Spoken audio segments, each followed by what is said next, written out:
D'abord, il faut savoir qu'un document est considéré comme fiable lorsque les informations qu'il contient ne sont pas ou ne risquent pas d'être altérées, modifiées ou manipulées pour tout un ensemble de raisons. Il s'agit donc de porter sur le document un jugement critique en trouvant tout un ensemble de raisons de se fier aux informations du document et en même temps de s'en méfier, puis de justifier vos raisons de manière factuelle. Alors attention de ne pas confondre avec l'analyse de la pertinence.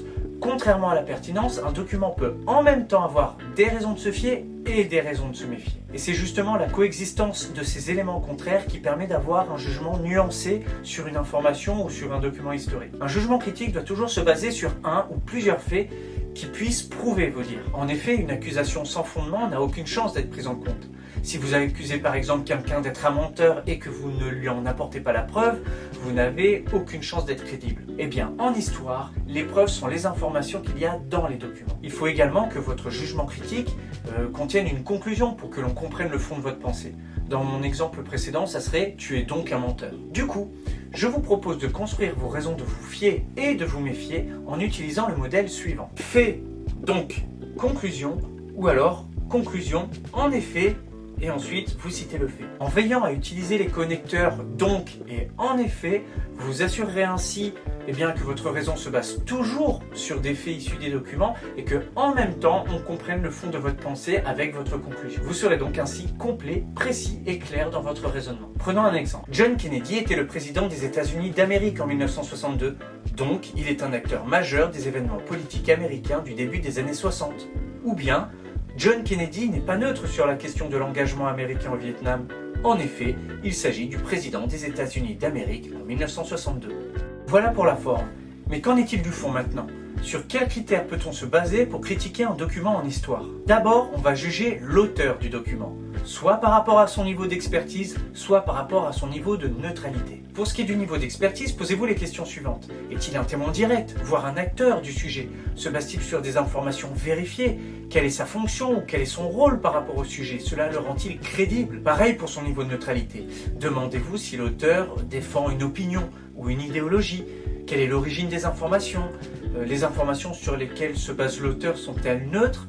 L'auteur est-il soumis à un contexte particulier ? Quelle est la fonction ou le rôle de l'auteur par rapport au sujet ? Et cela peut-il altérer sa position ou son jugement ? Si la notice du document ou vos propres connaissances vous permettent de répondre à une ou plusieurs de ces questions, alors vous aurez énormément de raisons de vous fier ou de vous méfier par rapport à l'auteur du document. Vous pouvez également interroger le type de document auquel vous avez affaire pour évaluer la fiabilité de votre document. En effet, selon le type de document auquel vous avez affaire, la subjectivité, la précision, le rapport au lecteur, la distance avec la réalité peuvent varier considérablement. Par exemple, nous avons souvent affaire en histoire à des caricatures ou à des affiches de propagande qui ont pour fonction de déformer la réalité pour divulguer un message, que ce soit de manière humoristique ou non. Les discours politiques également sont de nature très subjective, ou encore les publicités qui cherchent à vanter les mérites d'un produit. A l'inverse, un tableau de données scientifiques ou un témoignage seront généralement des documents de nature fiable, puisqu'ils sont souvent, la plupart du temps, basés sur des informations vérifiées.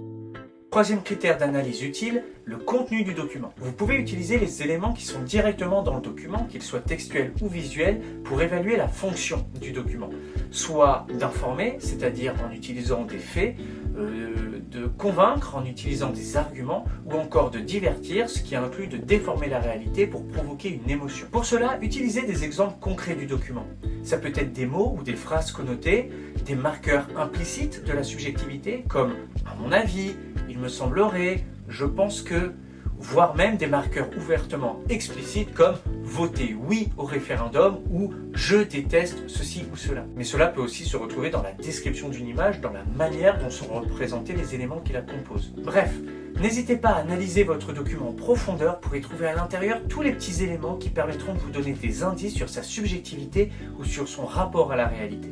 Un critère qui peut également s'avérer utile quand il est précisé, c'est le destinataire. Ce n'est pas une information qui est souvent délivrée dans les documents en histoire, mais quand elle l'est, elle peut vous donner des informations assez intéressantes sur le ton que va prendre votre document. Par exemple, une déclaration politique réalisée dans le cadre privé n'aura pas les mêmes intentions qu'une déclaration politique dans un cadre public, face à une foule ou face à de potentiels électeurs. Maintenant voilà, attention, si le destinataire n'est pas précisé, inutile de vous risquer à des généralités. Le recoupement ou la confrontation des informations des documents. En gros, si une information dans le document 1 se retrouve d'une manière ou d'une autre dans le document 2, alors on dit que les informations sont vérifiées. Il s'agit d'un recoupement et c'est donc une raison de se fier. A l'inverse, si une information dans le document 1 est infirmée par une information dans le document 2, les informations seront donc contradictoires. Il s'agit ici d'une confrontation et c'est donc une raison de se méfier. Je vais vous donner un exemple. Imaginons que dans un document, un des pères fondateurs de la construction européenne affirme que la CED permettra de maintenir la paix en Europe,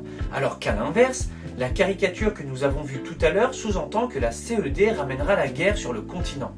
Alors, cette contradiction fait que nous devons nous méfier de ces informations. Pour cet exercice, n'hésitez jamais à mettre en parallèle les informations de vos documents de la manière la plus précise et la plus détaillée possible pour rendre votre justification vraiment solide. Alors, une question qui revient régulièrement. Peut-on utiliser ces savoirs pour critiquer un document? La réponse est oui. Il est tout à fait possible d'utiliser ces savoirs dans la justification s'ils sont précis et s'ils permettent d'améliorer la richesse et la qualité de votre réponse. Alors attention tout de même, évitez les justifications de savoir trop vagues ou imprécises comme Charles de Gaulle était le président français. Qui n'apportera pas grand-chose à la solidité de votre argumentation. Il existe tout un ensemble de pièges à connaître pour éviter de reproduire les erreurs récurrentes pour ce type d'exercice. Piège numéro 1, confondre la pertinence d'un document et la fiabilité d'un document. Alors attention, la pertinence interroge le fait qu'un document puisse être utile pour répondre à une question de recherche, alors que la fiabilité interroge le niveau de confiance à accorder aux informations du document. Piège numéro 2, ne pas se baser sur les faits d'un document ou de la notice pour justifier la pertinence ou la fiabilité d'un document. Bon, je pense qu'à ce stade de la vidéo, vous avez compris que justifier sur la base des informations qui se trouvent dans les documents est la chose la plus importante à faire le jour de l'examen. Maintenant, l'inverse est aussi la première cause d'échec. Piège numéro 3, utilisez le terme contemporain des faits. Il ne faut pas confondre contemporain des faits, c'est-à-dire quelqu'un qui a vécu à l'époque des faits, et un témoin direct, c'est-à-dire quelqu'un qui a participé ou qui a vu l'action étudiée. Vivre à une certaine époque n'est pas du tout un gage d'expertise, alors bannissez définitivement ce terme de votre esprit. Piège numéro 4, proposer des raisons de se fier ou de se méfier qui n'ont aucun lien avec le sujet du document. Il est inutile, par exemple, de dire que le président américain est un ardent défenseur de l'économie capitaliste et donc il faut s'en méfier pour cela si votre document parle de politique ou de diplomatie. Piège numéro 5, abuser des généralités. Évitez les conclusions un petit peu trop rapides ou les lieux communs du genre un article de journal est forcément sérieux, un journaliste vérifie toujours ses sources ou encore un homme politique est toujours un menteur. Attention également à prendre la nationalité d'un auteur avec des pincettes. Ce n'est pas, par exemple, parce qu'un homme est russe pendant la guerre froide qu'il est forcément communiste. Piège numéro 6, abuser des surinterprétations. Ne partez pas trop loin dans l'interprétation du sens des informations et contentez-vous de ce qui est explicitement exprimé dans le document ou alors légèrement implicite. Piège numéro 7, considérez que l'absence d'information est une information. Alors ça, c'est un piège dans lequel beaucoup d'étudiants tombent, de supposer que le fait qu'un auteur, par exemple, ou un destinataire ne soit pas mentionné, que ça puisse être une raison de se méfier. Ce n'est pas parce qu'une information n'est pas mentionnée que ça signifie quelque chose. Et c'est surtout très difficile à prouver.